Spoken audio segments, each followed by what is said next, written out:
Welcome back to the FanSpeak Network and another episode of Sibling Showdown Best Ball Edition.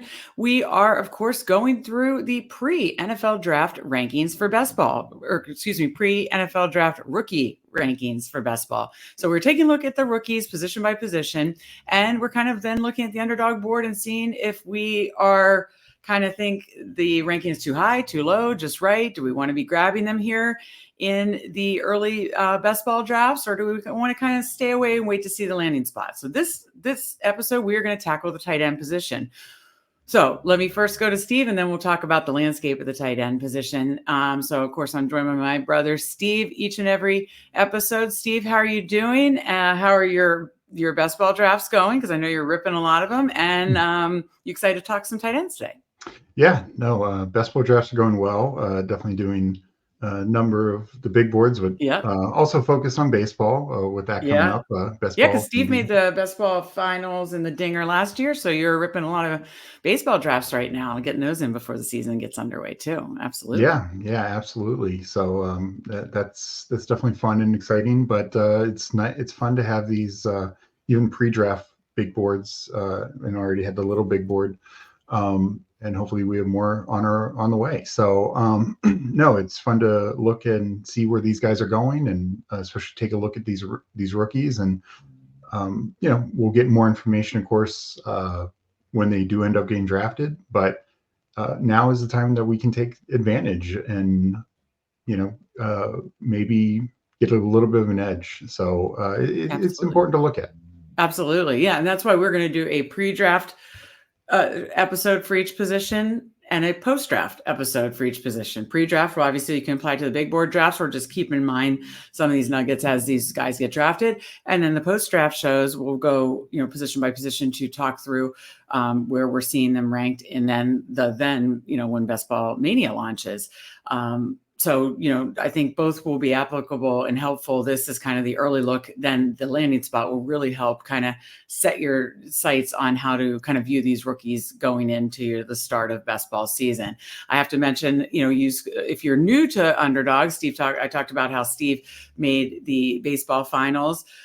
We've obviously both had finals appearances on Underdog in NFL in the past couple years, and we're looking forward to hopefully running that back this year and getting some finals appearances, because we absolutely love Underdog's product. So if you're new to Underdog, use code FANSPEAK for a 100% deposit bonus up to $100. Also, we will be doing NBA playoff best ball shows starting next week. Spread, who we do sports betting shows with, Spread and Tyler are going to be talking through NBA playoff best ball, because you really, again, on the playoff side, have to really be kind of making bets on who's going to be making it far and to the finals. So stay tuned for that as well. So Steve, let's talk tight ends here. I have to first give you credit and just have a quick victory lap at the year of the rookie tight end and Sam Laporta. All last season, starting here in the February, March range before the draft last year, through when Sam Laporta and the rookies got drafted, we said all along, we think this could be a big year for rookie tight ends. Mm-hmm. Now, Sam Laporta was the biggest of all, and that's the one we had the most exposure to, but we certainly, still got shares of Luke Musgrave and Michael Mayer, and help me, I'm blanking on the third one. Dalton Kincaid. Thank you.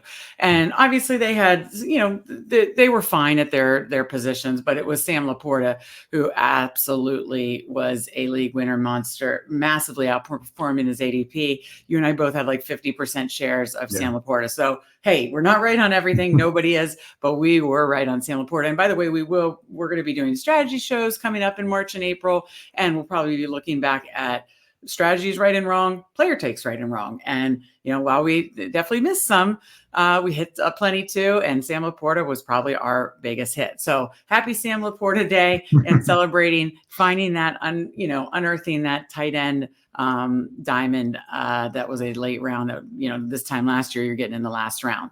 So the thing is, this year, it's a little bit different. We're basically, there's only 4 best ball draftable tight ends, and really just kind of 2 right now. The other 2 would be if you need a third flyer in the last round. But depending on landing spots, when we redo the show, there might be more, or there might be 4 solid. We'll see. But we're really going to talk about two main guys. One has a majorly high stock in the NFL draft and should be going in the first round. So two main guys, and then we will mention, 4 total. So to talk to me before we go, player by player here, Steve, talk to me about the tight end landscape this year compared to last year and prior years. Yeah, so last year was definitely a stronger tight end year, but it didn't have necessarily the one guy who was a head and shoulders elite above the board. But you had this grouping of 4 to 6 tight ends who looked to be really, really good, and even a couple others who kind of looked close into the mix. And we saw even some of those get bumped up, like Luke Schoonmaker, Brenton Strange, Washington. So last year was just super deep with good talent, and some guys really hit, some guys were just buried in the teams that they went to. Guys like Schoonmaker, he actually made a few plays when he got in, but he was behind Ferguson, who was just fantastic. And Brenton Strange, Evan Ingram had just a monster year with the Jaguars. So, he had just zero opportunity. So, that's one thing we have to figure out at this point. But this year is different, and we don't have that kind of depth. There could be a couple of those guys later who, like you said, if the landing spot hits, they're probably late second, early third round guy, or early to mid third round guys in the real NFL draft. And we'll talk about them specifically in a second. And maybe even a fifth or sixth guy ends up getting there by the time we get to draft day and start doing drafts after the fact. But we'll have to see, and a lot of that's predicated on landing spot. But what we do have is still 2 really strong names who, almost regardless of landing spot, yes, if they go to a really bad landing spot, we're going to not feel as good. But we have a truly elite option at the top, and then a good second option who would have been on par with essentially anyone in last year's class. So that's something that we can definitely hold on to and focus on, and will clearly be the focus of this show. Well, and tight end, I think, is such a unique position because it really has to incorporate that opportunity. And that's why after the draft last year, yes, it's talent, but it really is talent meets opportunity at the tight end position, more than some of the other positions. And so, last year, that's when we identified, okay, yes, this is an elite, talented group, but oh, by the way, they got awesome landing spots with the Buffalo Bills, with the Detroit Lions, who really targeted the hell out of their tight ends.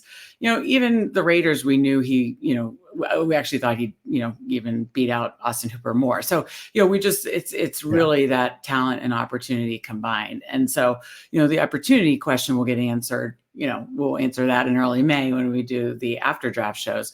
But let's talk through, now the talent and if we think their rankings and how that applies to the big board rankings. So I'm going to pull over the big board rankings now. And of course, the first name that we are going to look at is Brock Bowers, who is undoubtedly going to go probably the early part of the first round, right? In the NFL draft, most likely a top 15, likely top I think 15, top 20. Top 15, very likely a top 10. And obviously the ideal landing spot would be like the Chargers, potentially the Giants, and then maybe they move on from Waller. Could be a team trading up for him in that range, just because he is, the last time we saw a tight end like this was Kyle Pitts a couple of years ago. And people will say, oh, Kyle Pitts hasn't been this massive fantasy asset. Well, that is, of course, quarterback play, lack of touchdowns. Touchdowns are deal with the injury too. So. Yeah, and touchdowns are, of course, key when it comes to fantasy. Sam Laporta finished as tight end 1, not because he had the most targets, not because he had the most catches or yards, but it's because he had 10 touchdowns. And, his yards and catches were still up there, but it was the touchdowns that got him the tight end 1 ranking. So, and Bowers is that type of guy. And people who, we talked about a little pre-show about the Brock Bowers and Rob Gronkowski comparisons that people have been making since the Super Bowl. Keep in mind, and we'll see his official height and weight at the combine here. But, right, because we're taping this combine week, right? Yeah, this week. But Sam Laporta was 6'3", 245-ish at the combine last year. Bowers will probably come in 6'3", 240-ish. So maybe a little slighter. But in the ballpark. So, Mhm. didn't matter much for Sam Laporta. I don't think it's going to matter much for Brock Bowers. Absolutely dominated the SEC as a true freshman, as a sophomore, winning back-to-back, was absolutely instrumental to Georgia winning back-to-back national titles. This past year, played through an injury, still Mhm. was amazing. With a serious injury, missed some games, but came back to fight and play. He could have easily, when he got banged up, he could have easily shut down for the rest of the year, and nobody would have batted an eye because they knew this guy's just a first round pick, a Mhm. locked first round pick. So that kind of dedication. This is a guy you want on your team. Quarterbacks are going to love him. Coaches are going to love him. He's going to go out and earn a ton of targets. So yeah, wherever he goes, obviously, ideally, we'd love to see him with like a Justin Herbert. Yeah. That would not And suck. like, Yeah.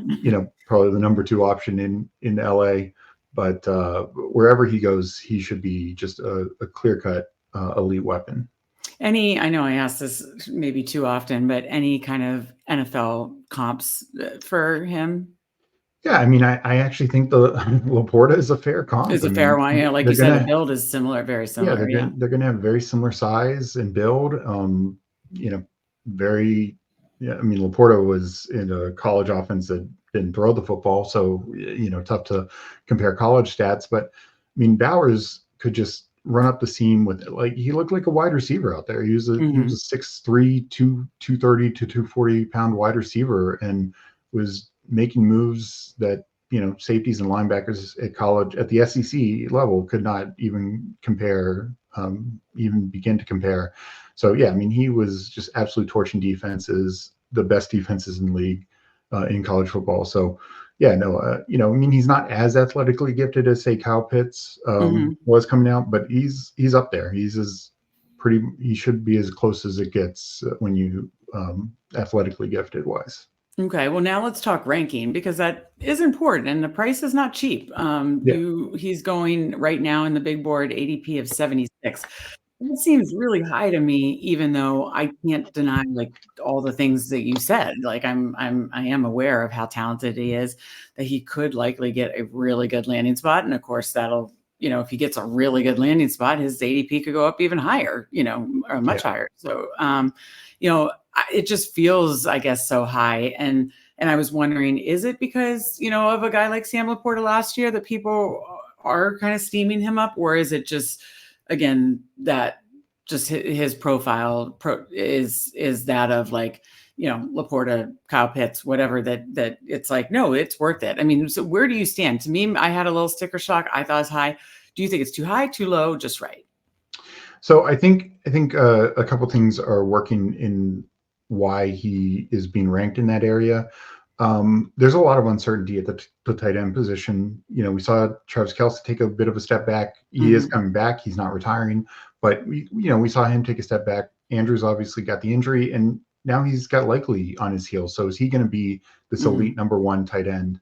And just some of the other top tier options. We don't know their quarterback situation.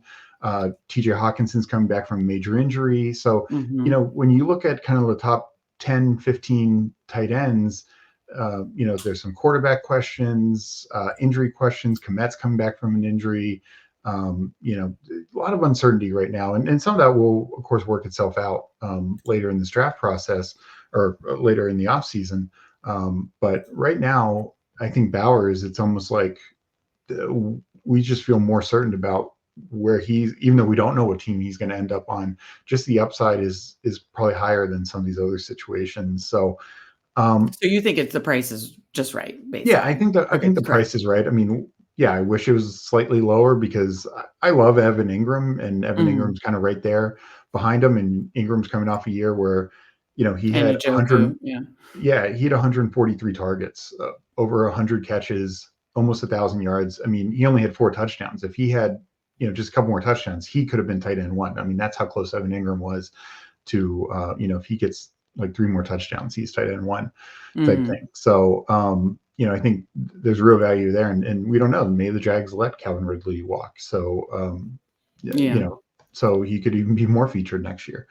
So there's Um, guys you think the price. So the summary is you think the price is right, but you also like guys around him because again, a point of guys around him. You have Evan Ingram, David Njoku, who had an awesome season, especially the end of the season last year. Kyle Pitts, who theoretically will have a better quarterback situation. Jake Ferguson. And then you've got like TJ Hawkinson coming back from injury, Goddard, so, I mean, there are definitely some good tight ends right there. So yes, you're saying it makes sense. The price is right. However, he is going around guys that are also very attractive options to draft as well. So that leads me to the next question. How are you handling it in the big board here? So I'm kind of taking him, I'm not forcing it. And, obviously if I have, if I want to do like a Lawrence and Ingram or something like that, I go with that. Or if I take a George Kittle and try and get Purdy, a stack type thing, that's fine. But yeah, I mean, we don't know who Bowers is going to end up stacked with, so it's a little harder. But I want some exposure because I do think yes, it's not going to be the same jump that Laporta was to where he was being drafted to tight end 1, but he could be tight end 1, especially if he gets that elite landing spot. And I don't mind taking that shot because, I think you're still getting this discount if he ends up jumping the Trey McBrides, the Mark Andrews, Travis Kelce's, and even Laporta. Okay, so you're not overtaking him now, but you want some shares because if the landing spot's right, his ADP is going to go up even higher, basically. Yeah. Okay. Yeah, and I think the other thing I will say is right now, just because of some of the other positions, particularly running back, with not knowing where a lot of there's a lot of free agent running backs. We don't know where they're going to end up landing. I'm looking for a lot more certainty at that position. We don't know where the rookies are going to go. We talked about on the rookie show, there's not a lot of like bona fide like stud rookies. So I'm the earlier rounds, I want to get some stud receivers and running backs. So that's kind of where I start looking at tight ends in this like Kittle, Bowers, Ingram, and Njoku range. I'm not taking a lot of Laporta, Kelce because I want to get running backs and stuff. So right. Yeah, I know. I feel like I've turned my back on Laporta after going 50% last year. I haven't touched him yet, just because the price is so high for him. And you have to factor price in with best ball. And I think you answered that good, and it has helped me frame it for me and hopefully anybody watching for Brock Bowers. Now let's talk about the second other main one, and that's Ja'Tavion Sanders out of Texas, going at ADP of, I believe, 171. So talk to me about Ja'Tavion Sanders, the prospect, and then I'll get more details on where you stand on him in underdog drafts. Yeah, so Sanders, underclassman guy, but athletic tight end. Again, we'll see the official measurements, but probably he's going to end up a little bigger. I think he was listed 6'4", like 255. I don't know if he'll truly measure that height, but I wouldn't be surprised, around 6'4", 250-ish. But he's very athletic, very talented, had 2 strong years at Texas. And even this past year, his numbers improved, like yards per catch. And he played through an injury. He got injured. I can't remember what game it was. It was pretty early in the year. And he played through an injury, and you saw his production drop for like the next 5-6 weeks. Like you only get like a couple catches.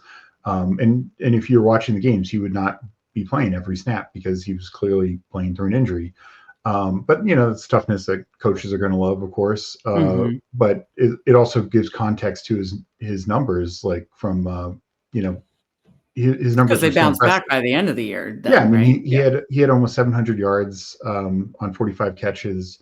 15 yards a clip, and very athletic, can move be a big time chain mover. Another guy who is going to just rack up 20-30 yard catches, and doesn't have a lot of touchdowns in his college career, only 7, but he could, I don't think there's anything physically preventing him from that. It's just partly the Texas offense and all that. So I like him a lot.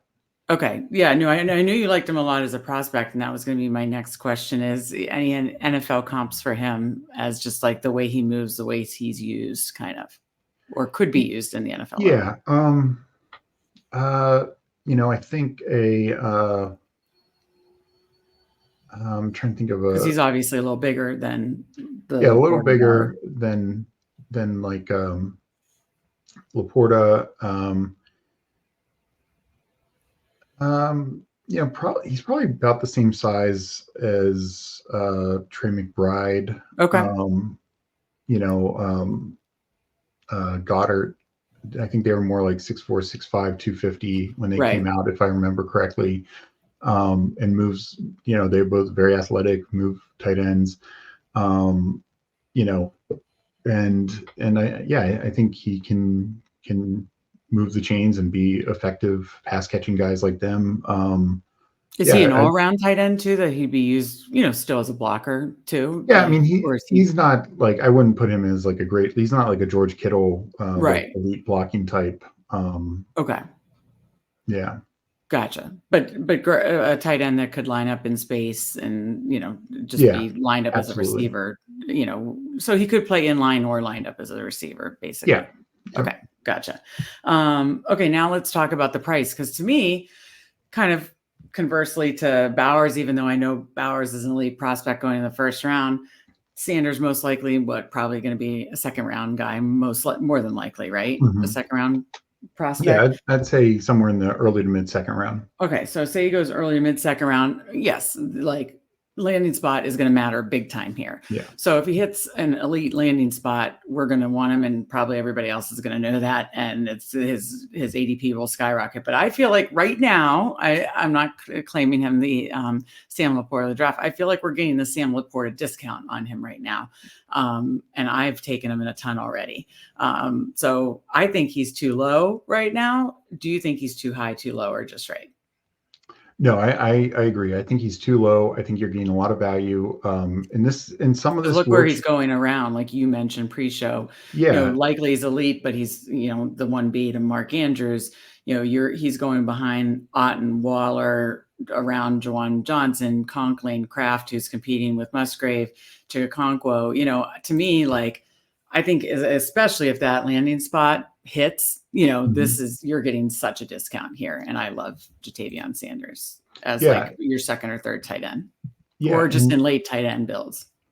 And so the other thing is, so like last year, I mentioned how just because it was so strong, a lot of tight ends, because some of the other positions were weaker, like receiver, um, teams were just picking tight ends because it was such a strength, even though it was not necessarily a top need. This year, I think teams, especially to Tavion Sanders, I'd be surprised if a team's taking him in the top 50 if it's not a big need, if they're not going to Mm-hmm. start him. So, sometimes that's not always the case. McBride, went pretty early, kind of around 50. I think it was like 48 the year before, somewhere around there. And of course, they had Zach Ertz, and so he didn't get a full chance as a rookie. But then he broke out. But Yeah. then he broke out, and it is about opportunity. And what I Right. would say is there's a lot of teams that need tight ends. Some Mm-hmm. of it will, of course, get fixed in free agency.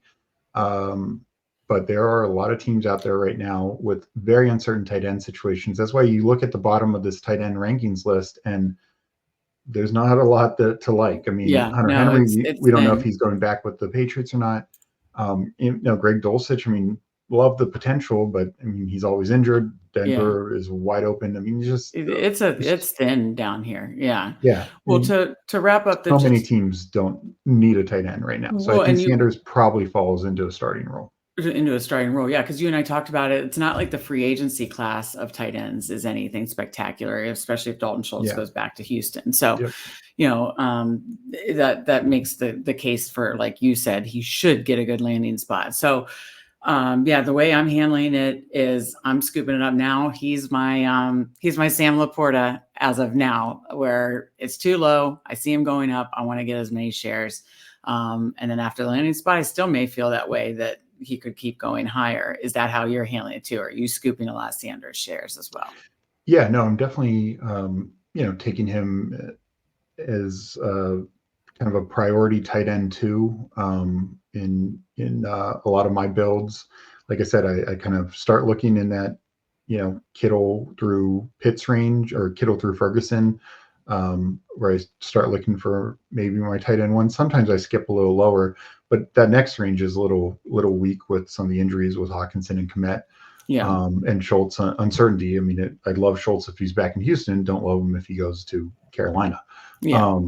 Type thing. So, but yeah, no, I mean, Sanders, I absolutely love Sanders as a priority tight end too, because the upside is huge. And yeah, he might not have the consistency. And that's the other thing. We didn't Not many touch on tight it. ends do, though, Yeah, so that's. yeah, like he might not have super consistency, but he's going to have some spike weeks. I think he has that potential. Okay. Now let's just, I mean, we've already talked 25 minutes about two tight ends. Basically, we're not going to spend long because on the next two, because we'll wait and see the landing spots on these two. I'm not really drafting the next two that are really the only other two tight end draftable, and that's Ben Sinnott at ADP 238, essentially last round, and Cade Stover, ADP 239. Essentially, these are last round guys that if you're desperate for like a third tight end in the 20th round here in the big board drafts, that's where you're taking them. I don't know that we need to say much more than that. I assume I haven't taken them yet. Have you taken either of these guys yet? Are you basically preferring to wait till you see their landing spot? And where do you see these guys being drafted in the real NFL draft? Yeah. So I'll start by saying I've taken Stover once or twice, but the way I look at it is in builds where I'm very confident with my first two tight ends. Like I took a Sam Laporta and some mid-tier tight end that I feel super confident with, and it is a 20th round. Just give me a third tight end and hope it's just for a bye week fill in or type thing.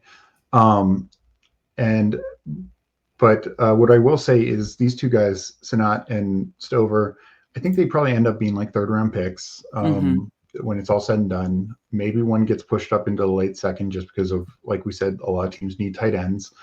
They're both kind of similar build guys, probably more of the all-around tight ends, can block, can catch the ball. Sinnott, Kansas State, Stover, Ohio State. Stover is actually a little bit more interesting to me from an upside perspective.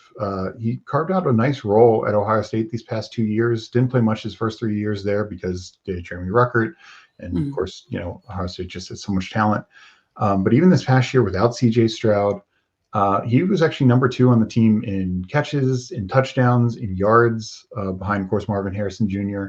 And that's with losing CJ Stroud. And sure, I mean, Mbukwe and Fleming, their other two receivers, missed a couple games. Stover, I think, missed one.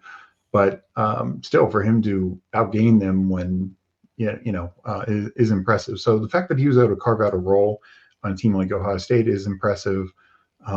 I don't think either one of these guys is going to set the world on fire. I think there are guys like Cade Otton, and we see that if Cade Otton gets opportunities, he can be a fantasy asset. We saw that in the NFL playoffs this year. So if they fall into a role where they end up starting because they're out of necessity, they could maybe be a tight end 3 for you, but that's about it. Okay. All right. Well, again, we'll probably spend more time on them in the post-draft. Yeah, if they get the right landing spot. Yeah, tight end. Absolutely could look at them. Yeah, because we're going to go position by position and do a breakdown for each position post-draft based on the landing spot and where we stand on them heading into the BBM starting and everything. But I think for this, that was a good breakdown of how you're handling Bowers, Sanders.